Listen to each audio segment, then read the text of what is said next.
त्रिशूल एजुकेशन में आपका पुनः स्वागत है। मेरा नाम है विनोद मिया। आज हम पर्यावरण अर्थशास्त्र का एक महत्वपूर्ण टॉपिक यहाँ पर डिस्कस करने वाले हैं और टॉपिक का नाम है पर्यावरण। पहले हम समझेंगे कि पर्यावरण किसे कहते हैं। दूसरे भाग में हम जानेंगे कि पर्यावरण और अर्थव्यवस्था के बीच क्या संबंध है। तो पहले चर्चा कर लेते हैं कि पर्यावरण किसे कहते हैं। पर्यावरण को इंग्लिश में कहते हैं इन्वायरमेंट। तो जो पर्यावरण है यह दो शब्दों से मिलकर बना है, परि और आवरण। परिधन आवरण बराबर होता है पर्यावरण। तो सबसे पहले समझते हैं कि परि का मीनिंग क्या होता है। तो परि का अर्थ होता है चारों ओर, और दूसरा शब्द है आवरण, और आवरण का अर्थ होता है घेरना, ढकना, ऊपर से कवर करना।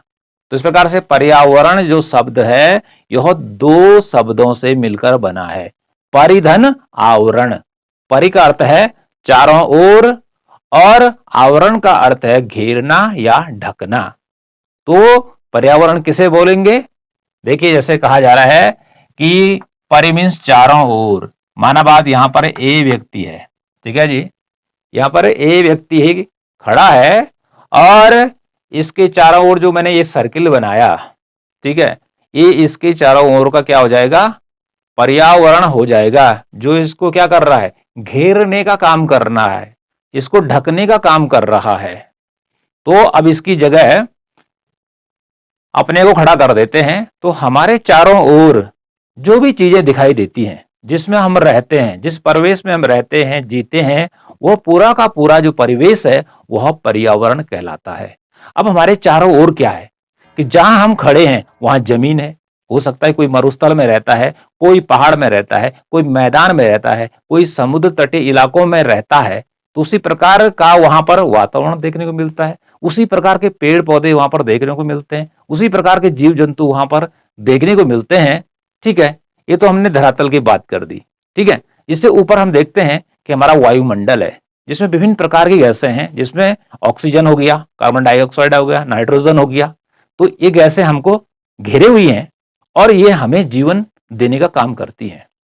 तो कुल मिलाकर कहने का अर्थ क्या है कि हमारे चारों ओर या किसी वस्तु के चारों ओर का जो वातावरण है, जिसमें कोई जीव निवास करता है, अपना जीवन यापन करता है, उसे पर्यावरण कहते हैं।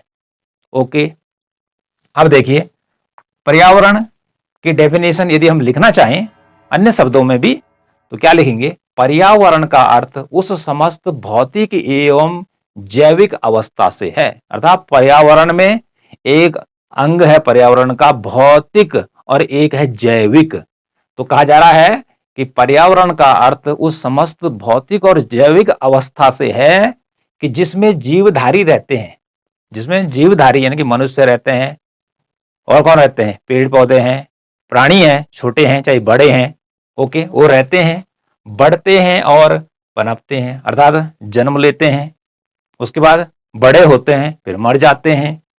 ओके जी, लेकिन मरने से पहले अपना स्वाभाविक विकास करते हैं। यानी कि पर्यावरण में रहते हुए कोई भी जीवधारी है वो क्या करता है, उसमें बढ़ता है, पनपता है, अपना विकास करता है। और यदि पर्यावरण ही नहीं होगा तो अपना विकास कहां से करेगा। तो इसको आप याद कर लेंगे। ओके जी, अब देखते हैं कि प्रोफेसर मॉन्क हाउस क्या कहता है पर्यावरण के बारे में। उसकी डेफिनेशन पर नजर डालते हैं कि कोई जीव, कोई भी जीव, माना कि कोई जीव बंदर है, ठीक है जी, हाथी है और चाहे शेर है, कोई मनुष्य या कोई वस्तु जिन परिस्थितियों में रहती है, जिन स्थितियों में रहती है, चाहे वो रेगिस्तान में रहती है और चाहे वो समुद्र तट इलाके में रहती है और चाहे पहाड़ में रहती है, उन समस्त बाह्य दशाओं के योग को पर्यावरण कहते हैं।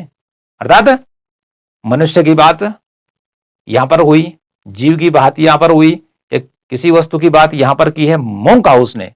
तो जिस भी परिस्थिति में जीव रहता है, अपना जीवन यापन करता है, वह समस्त उसकी दृष्टि से कहलाता है पर्यावरण। ओके, नेक्स्ट करते हैं पारिस्थितिकी तंत्र के जनक। पारिस्थितिकी तंत्र के जनक, इकोसिस्टम के जनक जो हुए हैं तानसेले, उन्होंने पर्यावरण की क्या परिभाषा दी। उन्होंने कहा कि उन सभी प्रभावकारी दशाओं का कुल योग जिसमें जीव निवास करता है पर्यावरण कहलाता है। उन सभी प्रभावकारी दशाओं का योग, और प्रभावकारी दशाएं कौन हैं? हमारे चारों ओर वायु है, जमीन है, पहाड़ है, मैदान है, ठीक है, पशु पक्षी पेड़ पौधे नदी नाले सभी हैं, ठीक है जी। और इन सभी को उसने कहा पर्यावरण। ये तो हो गई तांसले की परिभाषा। ओके जी। अब और भी डीप में समझते हैं जिन चीजों को हम यहां ऊपर बताए हैं। अभी तुमने पर्यावरण की बात की, अब हम बात करने वाले हैं कि पर्यावरण के प्रकार या अंग कि जिनसे मिलकर पर्यावरण बनता है। ये मैं आपको सिस्टमैटिक ढंग से बता रहा हूं। तो देखिए, जो पर्यावरण के अंग हैं या पर्यावरण का जो प्रकार है, तो इसके दो अंग हैं। पहला अंग है भौतिक पर्यावरण, फिजिकल इन्वायरमेंट, और दूसरा है जैविक पर्यावरण, बायोलॉजिकल इन्वायरमेंट। तो पर्यावरण के कितने अंग हो गए? दो अंग हो गए। एक अंग हो गया भौतिक पर्यावरण और दूसरा हो गया जैविक पर्यावरण। इन दोनों से मिलकर क्या बनता है? पर्यावरण का निर्माण होता है। इसको अलग अलग समझते हैं कि भौतिक पर्यावरण में क्या क्या आते हैं। तो भौतिक पर्यावरण में हमारा पूरा वायुमंडल आ जाता है। वायुमंडल में क्या है? देखो भाई, सूर्य का प्रकाश, सूर्य के प्रकाश के साथ तापमान, इनके सूर्य के प्रकाश से पृथ्वी क्या होती है? गर्म होती है। आर्द्रता, नमी, ओके, विभिन्न गैसें जैसे ऑक्सीजन है, कार्बन डाइऑक्साइड है, नाइट्रोजन है, हीलियम है, तो इस प्रकार की और भी सारी गैसें हैं। तो इसके अलावा अब स्थल मंडल की बात करते हैं कि स्थल में क्या मिलती है? मिट्टी, पहाड़, मैदान, पठार, खनिज पदार्थ, नदी, ठीक है, झरने, सागर, ठीक है, महासागर, मरुस्थल, भूजल, ग्लेशियर, बर्फ, ये सारे के सारे जो आते हैं ये भौतिक पर्यावरण में आते हैं। किसमें आते हैं? भौतिक पर्यावरण में आते हैं, जो हमारे चारों ओर देखने को मिलते हैं, जिसमें आदमी या पशु पक्षी या जीव निवास करते हैं। तो इसे अजैविक पर्यावरण भी कहते हैं। मतलब जो भौतिक पर्यावरण है इसका दूसरा नाम है अजैविक पर्यावरण। तो पहले अंग की बात कर दी हमने कि कौन कौन से भौतिक पर्यावरण में आते हैं। दूसरे अंग की बात करते हैं जैविक पर्यावरण, जो बायोलॉजिकल इन्वायरमेंट है। इसमें कौन आता है? इसमें आता है मानव, इंसान, इसमें आते हैं पशु पक्षी, पेड़ पौधे, सूक्ष्म जीव, जिनमें क्या होता है? जीवन होता है, जो जिंदा रहते हैं, इधर उधर चलते हैं, ठीक है जी। लेकिन पेड़ पौधे तो अपनी जगह खड़े रहते हैं, लेकिन पेड़ कैसा है? जिंदा रहता है, लेकिन जब उसको काट देते हैं तो सूख जाता है। तो जैविक पर्यावरण में कौन आएंगे? जो जिंदा है। जिंदा कौन रहता है? मनुष्य रहता है, पशु पक्षी रहते हैं, पेड़ पौधे रहते हैं, सूक्ष्म जीव रहते हैं। तो कुल मिलाकर जो हमारा ऊपर से पर्यावरण चल रहा है, उस पर्यावरण के दो अंग हैं। एक है भौतिक पर्यावरण और दूसरा है जैविक पर्यावरण। इन दोनों से मिलकर पर्यावरण की संरचना का निर्माण होता है। अब बात करते हैं कि पर्यावरण और अर्थव्यवस्था के बीच क्या अंतर संबंध है। यहां पे लिखा हुआ है पर्यावरण एवं अर्थव्यवस्था में अंतर संबंध, इन्वायरमेंट एंड इकोनॉमी लिंकेज, कि दोनों में क्या अंतर संबंध है? कोई संबंध है कि भी नहीं है? तो यहां पर जो पर्यावरण है और जो अर्थव्यवस्था है, इसके बीच बहुत ही गहरा संबंध है, बहुत ही घनिष्ठ संबंध है। इसको उदाहरण के द्वारा समझते हैं कि पर्यावरण है मां, ठीक है, और अर्थव्यवस्था है उसका बच्चा। तो बच्चे का जो विकास है वो किस पर निर्भर करता है? अपनी मां पर निर्भर करता है कि मां जैसे बच्चे को खिलाती पिलाती है, उसी प्रकार से बच्चे का विकास होता है। ओके, उसी प्रकार से बच्चे का विकास होता है। तो जो पर्यावरण है, ये जो प्रकृति है, वो हमारी मां है, वो हमारी मां है। और जिस प्रकार से मां क्या करती है? अपने बच्चे का पालन पोषण करती है, उसको बड़े करने का काम करती है, ऐसे ही पर्यावरण भी अर्थव्यवस्था के विकास करने में सहायता करता है। पर्यावरण के बिना हम अर्थव्यवस्था की कल्पना भी नहीं कर सकते हैं कि वहां पर कोई अर्थव्यवस्था उत्पन्न हो सकती है, उसका निर्माण हो सकता है। जैसे कि बृहस्पति ग्रह, शुक्र ग्रह, कि जहां पर जीवन नहीं है, तो क्या वहां पर कोई अर्थव्यवस्था है? नहीं है। चंद्रमा पर कोई अर्थव्यवस्था है? नहीं है।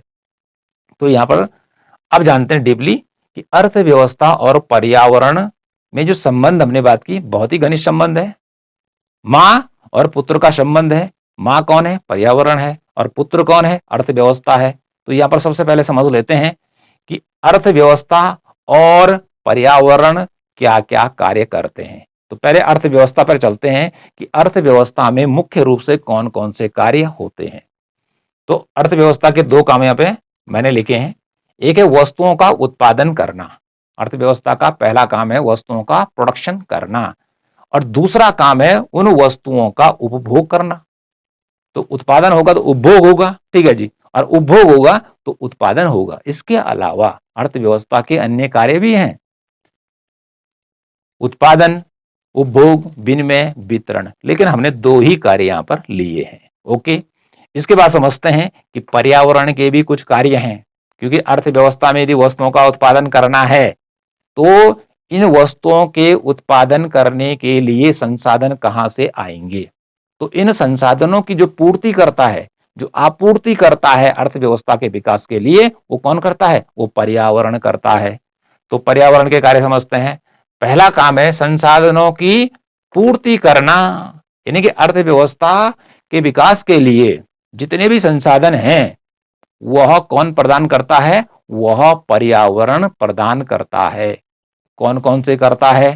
कि जितनी भी वस्तुओं और सेवाओं का वर्तमान में प्रोडक्शन होता है, चाहे वह खनिज पदार्थों का है, ओके जी, चाहे वो कृषि पदार्थों का है, और किसी भी चीज का प्रोडक्शन है, उसके लिए जो रॉ मटेरियल है, कच्चा माल है, वो कौन देता है? वो पर्यावरण देता है। और यदि पर्यावरण नहीं होगा तो अर्थव्यवस्था में इन चीजों की आपूर्ति कहां से होगी? ठीक है जी। तो देखिए क्या देता है, जैसे खनिज पदार्थ की बात हमने की, जैसे लोहा है, सोना है, तांबा, चांदी, अभ्रक, ठीक है, टंगस्टन, ये कौन देता है? ये देता है पर्यावरण। अच्छी मिट्टी कौन देता है? पर्यावरण, जिससे उसमें कृषि फसलें पैदा हो सकें। ठीक है जी। खाद्य पदार्थ, जितने भी हम खाने वाले पदार्थ हैं, ठीक है जी, अन्न है, वो कहां से मिलते हैं? वो पर्यावरण देता है। इसके अलावा कृषि पदार्थों में जैसे कपास है, जूट है, रेशेदार फसलें हैं, ये भी कौन देता है? ये देता है पर्यावरण। ओके, तो संसाधनों की आपूर्ति करता है कौन? पर्यावरण करता है। और इन संसाधनों का उपयोग करके जो अर्थव्यवस्था है उनका रूप परिवर्तित करती है, उनको उपयोगी बनाती है। जैसे लोहा है तो लोहे से जैसे सरिया बनानी है, ठीक है, चादर बनानी है, गार्डर बनाने हैं, तो इस प्रकार की चीजें सीधे थोड़ी मिलेंगी धरती से, पर्यावरण से। ये पहले हमें किस रूप में मिलेंगी? ये हमें कच्चे माल के रूप में प्राप्त होती है। उसके बाद ये फैक्ट्री में जाके तैयार माल के रूप में उपभोक्ताओं तक पहुंचती है, और उपभोक्ता उनका क्या करता है? उपभोग करता है। क्या करता है? उनका उपभोग करता है। तो कुल मिलाकर तो फिर पूर्ति और फिर मांग जो अर्थव्यवस्था में चलती रहती है। ओके, दूसरा प्रकृति का काम है या पर्यावरण का काम है अवशिष्ट पदार्थों का अवशोषण करना। कि उत्पादन कार्य करने और उपभोग करने के बाद जो खराब माल है, जो बेकार का कबाड़ है, वो जो बचता है उसको नष्ट करना, उसका अवशोषण करना, धरती से उसको मिटाना, ये काम किसका है? ये काम है पर्यावरण का। माना कोई जीव मर जाता है, कोई पेड़ नीचे जमीन पे गिर जाता है, तो यदि उसके साथ कोई छेड़छाड़ नहीं की जाए तो धरती या पर्यावरण में जो सूक्ष्म जीव हैं, जो अपघटन का काम करते हैं, उसको मिट्टी में मिला देने का काम करते हैं। तो इस प्रकार से देखिए पर्यावरण के दो कार्य हैं। एक तो क्या करना है कि अर्थव्यवस्था के लिए संसाधनों को उपलब्ध कराना है, और दूसरा काम है कि उत्पादन और उपभोग करने के बाद जो कबाड़ बच जाता है, जो कूड़ा कबाड़ बच जाता है, जो रद्दी बच जाता है, जो किसी काम का नहीं होता है, उसको नष्ट करना है। तो इस प्रकार से कि जो अर्थव्यवस्था है और जो पर्यावरण है, एक दूसरे से बहुत ही घनिष्ठ संबंध रखते हैं। पर्यावरण अर्थव्यवस्था को क्या देता है? जितने भी संसाधन हैं उनकी आपूर्ति करता है। ओके जी, उनकी आपूर्ति करता है और तब जाके अर्थव्यवस्था का विकास होता है। ओके, और मनुष्य भी क्या करता है कि पर्यावरण को प्रभावित करता है। कैसे करता है कि यदि वह आवश्यकता से ज्यादा ये ऐसी वस्तुओं का उत्पादन करता है जो प्रदूषित करने का काम करते हैं पर्यावरण को, तो इस प्रकार से मनुष्य क्या कर रहा है? पर्यावरण को प्रभावित कर रहा है उत्पादन कार्य के द्वारा, उपभोग कार्य के द्वारा, जिससे पर्यावरण क्या हो रहा है? प्रदूषित हो रहा है। तो इस प्रकार से जो पर्यावरण है और अर्थव्यवस्था का जो अंतर संबंध है बहुत ही घनिष्ठ संबंध है। जहां तक बात हुई अवशिष्ट पदार्थों का अवशोषण, प्रकृति या पर्यावरण एक सीमा तक ही जो रद्दी माल बच जाता है उत्पादन के बाद या उपभोग के बाद जो कूड़ा कचरा बच जाता है उसको कुछ सीमा तक ही क्या कर सकता है? अपघटित कर सकता है, उसका अवशोषण कर सकता है, उसको नष्ट कर सकता है। लेकिन इसकी भी एक सीमा है। इस सीमा से ऊपर यदि अवशिष्ट पदार्थ बच जाते हैं फैक्ट्रियों से, ओके, तो ऐसे पदार्थों का जो पर्यावरण है उसका अपघटन नहीं कर पाता है, उसको अवशोषित नहीं कर पाता है, तो फिर पर्यावरण प्रदूषित होने लगता है। तो दोनों के लिए जरूरी है कि उतने ही पदार्थों का प्रोडक्शन किया जाए या उतना ही उपभोग किया जाए कि जितना कि प्रकृति बचे हुए पदार्थों का अवशोषण कर सके, उसको नष्ट कर सके, जिससे कि पारिस्थितिकी संतुलन बना रहे और इंसान के जीवन में जो आने वाली बीमारियां हैं, जो चुनौतियां हैं पर्यावरण के संकट के रूप में, वो सामने नहीं आए। तो यहां पर क्या बताया मैंने आपको? पर्यावरण और अर्थव्यवस्था में क्या अंतर संबंध है। तो इस प्रकार से मैंने बताया कि अर्थव्यवस्था और पर्यावरण के कार्य बताए, ठीक है जी, कि अर्थव्यवस्था के क्या कार्य हैं, उसके बाद हमने आपको बताया पर्यावरण के क्या कार्य हैं, और साथ में ये बता दिया कि पर्यावरण और अर्थव्यवस्था के बीच किस प्रकार का लिंकेज है, किस प्रकार का रिलेशनशिप है। तो आज के टॉपिक में जो कि पर्यावरण अर्थशास्त्र का टॉपिक है, मैंने आपको क्या बताया? आज मैंने आपको बताया कि इन्वायरमेंट क्या है, पर्यावरण क्या है। तो बताया कि जो पर्यावरण है वह दो शब्दों से मिलकर बना है, परि धन आवरण। उसके बाद बताया कि परि का अर्थ होता है चारों ओर और आवरण का अर्थ होता है घेरना या ढकना।